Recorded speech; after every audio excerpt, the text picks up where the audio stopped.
and welcome back to Southeast Texas Weekly. I'm Kevin Steele. Joining us again, James Shannon with the Business Journal, Shane Howard with the county, Kent Walston joining us as well, as always. Are we going to see, with these donors calling the Republican Party and asking for Governor Rick Perry to be included in the list, are we going to see a 61-year-old Rick Perry attempt to run for president? What are your thoughts? Well, should he do it? 61, I don't even think makes him the oldest candidate in the current field. When I think of Rick Perry, So you're in support. You like the idea of his running for president. Well, let me tell you, I'm reminded of the late Molly Ivins, who after the first George Bush was elected president, she goes, you better listen to me when I tell you you shouldn't elect a president from Texas, and referring to his son, she goes, wait till you get a load of this one. And she, of course, called Perry Governor Goodhair. This guy has got more lives. This guy has got more lives than a cat. He's been in there for 10 years. He's escaped. I think escaped accountability, you know. Because he's a skillful politician, or because he's a man of integrity who should be running this nation? Shane Howard? I think a combination of both.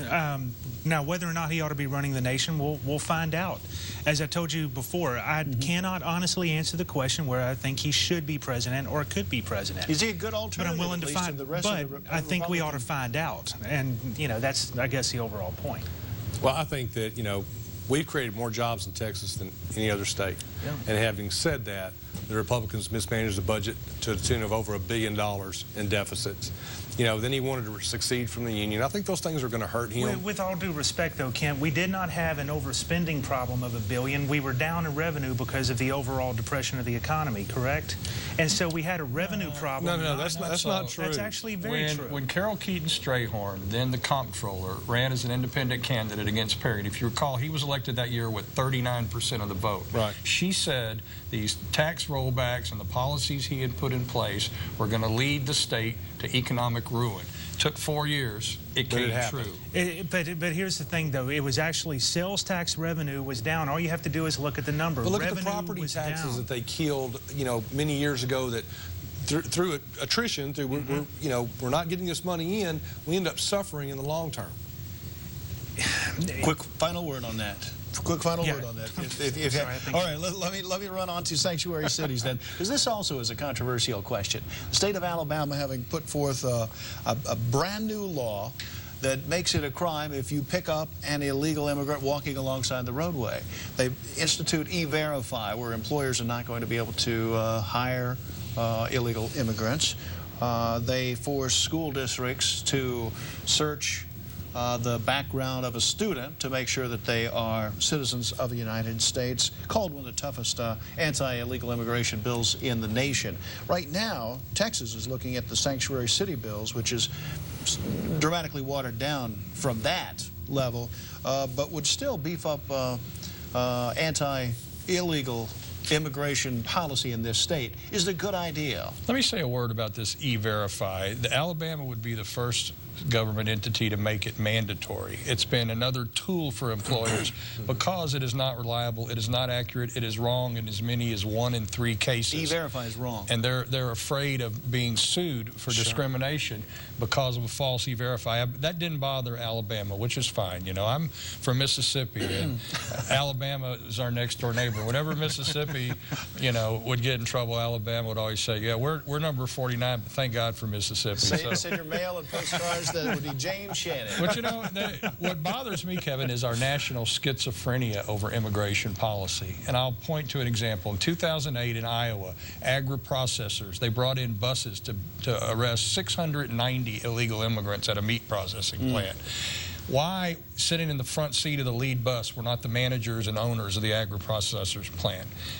That's, you know, you want to get tough on immigration, start with the people that hire illegal immigrants. You can't tell me, you go, that entire town. Well, and they do. I mean, there's a local company here that I think 3 or 4 years ago, their operation in another state had been busted for, and you know, ad hominem just hiring a lot of illegal immigrants. Go to Houston. I understand. I'm just talking about a local. I'm talking about a local example. What is wrong with you know, asking an employer to be sure that the people that you're hiring are, you know, citizens of the United States? What's wrong with that? Nobody said anything was wrong with it. I'm just telling there are laws that are enforceable upon the employer. Certainly. His point is we're not doing that. We're not enforcing any of that. If companies are in the business of bringing in illegal immigrants to perform work, that is a problem for me. But when it comes to private citizens transacting business with anyone, quite frankly, that's legal business, I don't have a problem with it. So I don't, number one, if someone wants to rent their apartment to an illegal immigrant, I don't have a problem with that. And frankly, I find it very offensive laws that prevent private citizens from being able to,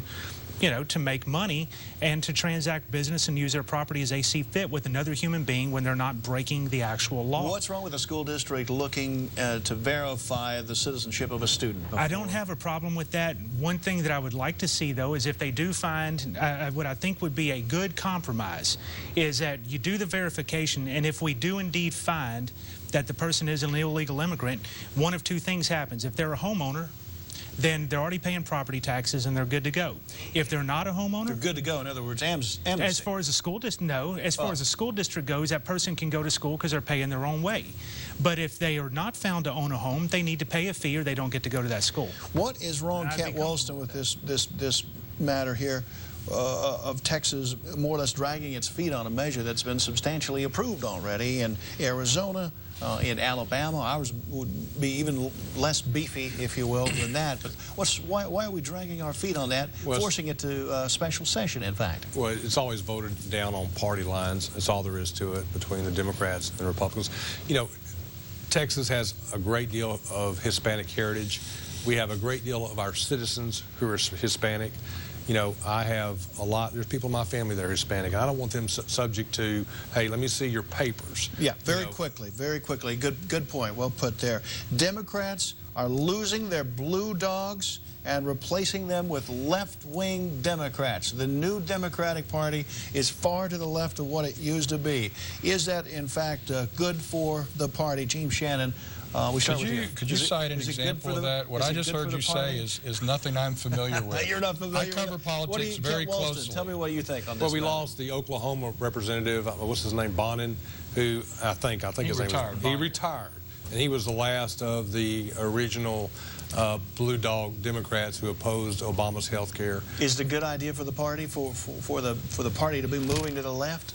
I don't think it's a good idea for the party, on either party, whether it's Republican or Democrat, to be too far on one side. To ever move left. To ever move, yeah. It's not a good idea for, I don't think, for the Democratic Party to move too far left. You got a go signal. I would say even centrist Democrats may appear to be moving left because the other side is moving so far right. Look what happened in Austin this year. Look at, no, I mean, here's the thing. How we define right and left are two different things. Are we going more collectivist or more populist than anything, I think, is a key question.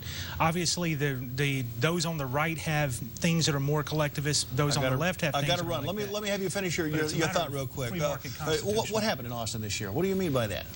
They basically, with this new influx of what I call radical Republicans, farther to the right than your basic Austin Republican reps. They enacted this whole social agenda, the abortion sonogram bill, the voter ID bill. They fast-tracked all this stuff to, I see your point. I just realized who's seeing this, to throw red meat to the base. James Shannon with the Business Journal, Shane Howard, and Kent Walston. Thanks so much, guys. We appreciate it. Good to be here. Yeah, right. Nice to meet you, James. We're back with more in just a second. Stay with us.